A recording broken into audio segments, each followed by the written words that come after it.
Of Justice H.S. Bedi Committee report on the inquiry into the 22 encounter killings in Gujarat from 2002 to 2007, two petitioners V.G. Varghese and to Javed Akhtar.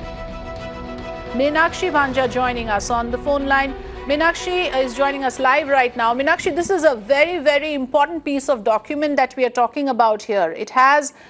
It's a report on the inquiry into the very highly controversial encounter killings in Gujarat from 2002 to 2007. Now, what would be the implications of this when we say that the copy of this has been given to the petitioners?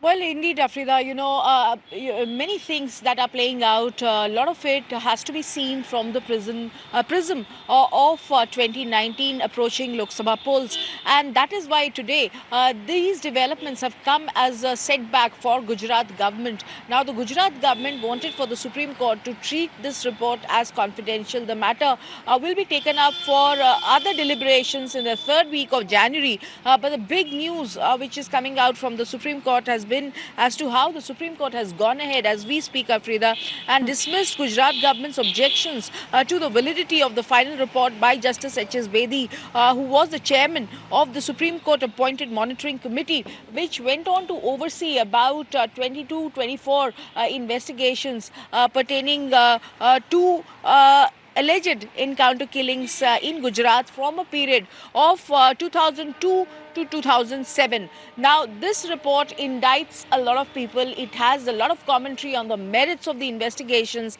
and therefore it is being seen as something which could spell a lot of embarrassment for now Prime Minister Narendra Modi, who was back then the Chief Minister of Gujarat. Yes, that's the important point, and thanks for putting it in context for us. This is the period when Narendra Modi was the Chief Minister of Gujarat, when those Gujarat riots took place. All of this has tremendous amount of significance.